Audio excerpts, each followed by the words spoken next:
YouTube, is Jaylen Brown a better player overall than Jayson Tatum for the Celtics? I don't know. I mean, the Mavericks head coach and Hall of Fame point guard Jason Kidd seems to think so. There's no way people think that, right? I mean, I know Jaylen Brown's had an incredible playoffs and an incredible start to the finals as well, whereas Jayson Tatum has been a little bit lackluster in the efficiency department, but that's just Jason Kidd. That's the Mavs head coach. That's the enemy's head coach trying to rile up the troops. Of course he's gonna say that. He wants to stir up stuff in the locker room. What's that? Oh, Jrue Holiday thinks so too? Oh, okay. Interesting. Well, that's just Jrue Holiday. You know, he's going to say that, right? Like, he wants to enhance Jayson Tatum's performance throughout the next few games. So he's going to say Jaylen Brown's better. It's a leadership play, right? Like, he's the older guy coming in. Oh, what's that? Oh, Twitter thinks so too. The whole NBA community is starting to revolt against Tatum. Okay, well, hello. Yes. I would like to officially check my mental state and get the opinion of a psychiatric doctor. Oh, I just clearly must be going insane.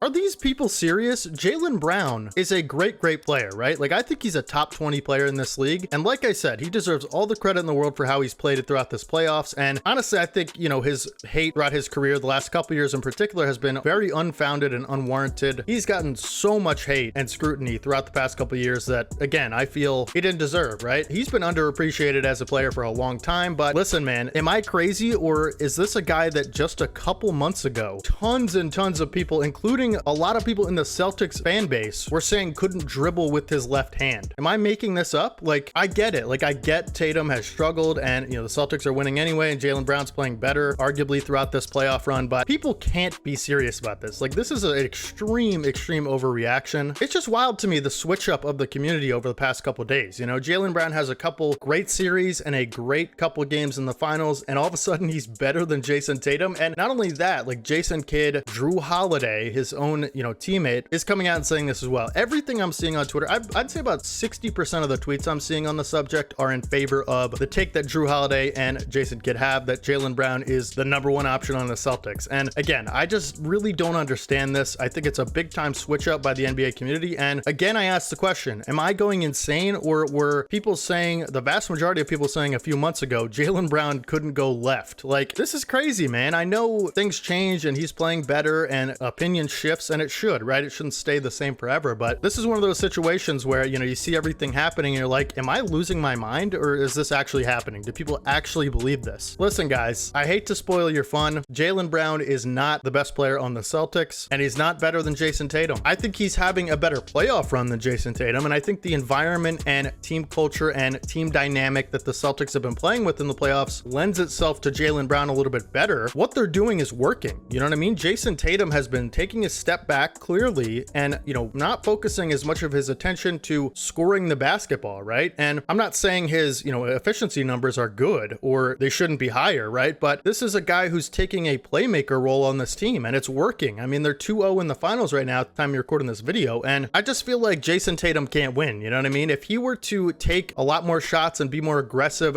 scoring wise on the Boston Celtics right now and forcing things that he shouldn't be forcing, you all would be saying, oh, he's a ball hog and he's not, you know, that's why he can't be #1 option, right? So what do you want him to do exactly? Like, they're winning and he is noticeably taking a step back from this team in terms of offense, right? This frees him up to pick his spots in terms of, you know, when he wants to attack. It's freeing him up to be the primary playmaker, like I said, again, which has been working. He had 12 assists in game 2 to only 3 turnovers. I mean, it's not like he's just disappearing. He's committing a lot more effort and intensity to the defensive end of the floor, in my opinion. I just don't understand where this is coming from, really. I know where, I guess I do, you know, it's the numbers. Jaylen Brown's redemption arc is a good story in terms of NBA fans, even though I don't think he really needed to redeem himself at all. I just think people are blowing this way out of proportion, man. I can't believe this is a conversation we're having. Like, you rarely ever see this where, you know, this team is winning at a historic level. I mean, they had one of the greatest offensive regular seasons in NBA history, breezed through the Eastern Conference, and now they're up 2-0 in the finals. And all the way until now, Tatum was looked at as the clear #1 option, the clear guy on this team, and now all of a sudden, it's like overnight it just flipped, right? I think Jason Kidd started it, to be honest. Like, I don't think anyone was talking about this until Jason Kidd said that, and then Jrue Holiday chimed in, and then, you know, Twitter took over and ran with it, which is, you know, something that happens a lot. But you already know that if the Celtics win this finals and Jaylen Brown wins finals MVP, the championship ring that Jayson Tatum's gonna get is gonna be almost a negative to his legacy in terms of how people view it, because, you know, people just don't understand what's happening. I can already see the narrative forming, like, oh, Jayson Tatum won, but he got carried by JB and the rest of the squad. That was such a great great team, you know, like he didn't even have to do much to win that championship, you know, he was the second guy. Like he didn't even step up in the big moments and be the number one guy. I can already see that narrative forming, but if he were to lose, it would be all Tatum's fault, right? It would be all Tatum's fault, and Jaylen Brown would get none of the blame, and that's probably why Jaylen Brown's the number 2 guy, right? Like who gets most of the blame when the Celtics lose? Is it Jaylen Brown? I don't think so. That's not usually how it works with a number 1 and number 2 dynamic. You could say they're, you know, 1A and 1B type scenario with Jaylen Brown and JT, but I can't see a world where there's this clear separation where people all over the internet and, you know, everybody in the NBA community is saying Jaylen Brown is now the number 1 player. Like this is nuts to me. I don't know if it's a troll. I think a lot of people are trolling with it. You know, Tatum and Brown have been trolled on for quite some time now. What happens is a lot of people build them up, primarily Celtics fans a lot of times, and then people love to tear them down because of their, you know, past failures. Even though they're such young players and such a young dynamic tandem, we can't just enjoy both of them. We have to like rank them and, you know, pick them apart. Like this is the toxic NBA media cycle. I'm guilty of it too. I constantly am talking about the faults of players and stuff like that. It's entertaining, right? Like it's part of being a fan, but this is just too far, man. I'm sorry. I had to make a video about this immediately because I just don't, again, I feel like I'm going insane when I see these takes. Like, again, I do think a lot of it probably is trolling. Like there's no way someone could actually think that, but I think like probably about 40% of it is real. Like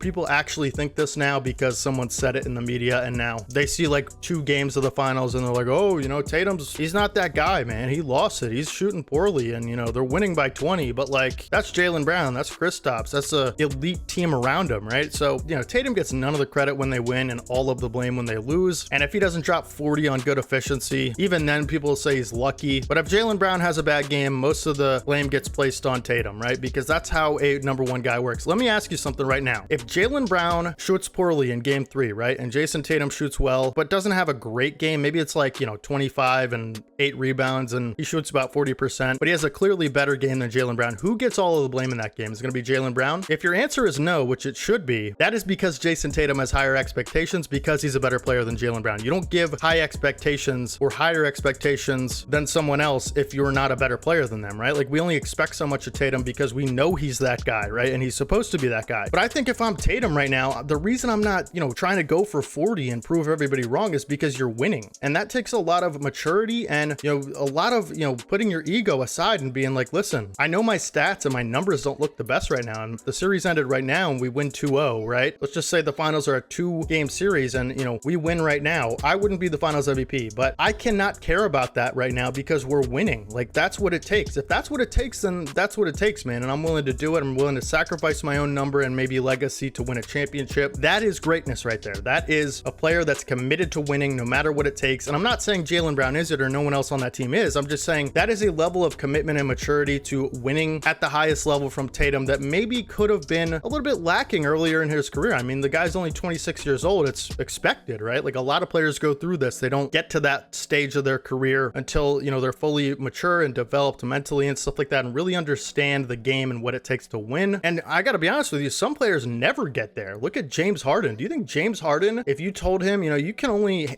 bring up the ball and run the offense the way you want it 20% of the possessions, right? Everything else you have to fit into the team around you, he would literally ask for a trade that same day. So I give so much respect and credit to Jayson Tatum. Listen, I'm a Sixers fan. I don't like any of this attention to the Celtics because I'm not a Celtics fan. They're my least favorite team in the entire world of sports, and I don't want them to win the finals, and I don't want them to win anything, right? But this channel is about being objective and shining lights on things that I find interesting and, you know, important and maybe a little funny, right? This is one of those things, man. Like I gotta be objective, put my fandom to the side, just like, you know, Tatum's putting his ego to the side and be like, this is, you know, you guys are wrong here. And I'm sorry, everyone who thinks this, you guys are wrong. So if you disagree with me, that's fine, man. Let me know down in the comment section why Jaylen Brown's a better player. I bet you can't give me any reason other than he's had a better playoff run. You know, that stuff happens. Like in 2011, when LeBron choked in the finals, was Dwayne Wade, you know, the best player on the Heat? No, like LeBron was the best player on the Heat. He just had a bad series. He melted down, right? Like that's the king right there. I hate talking about 2011. You know, most LeBron fans do, but it's a good example. I mean, you wouldn't say Wade was the better player, right? You wouldn't say on a game-to-game basis the best player in that. I mean, Jrue Holiday had a better game than Jaylen Brown last night. Is he the best player? No, he just had a better game, man. Like a couple series stretches don't determine what rank of the pecking order a guy is on their team, right? It's just insane to me. But either way you look at it, man, I'm not, you know, people are going to say I'm over hating or, you know, some other things I don't want to say on this channel because we're trying to keep it family friendly. friendly here, but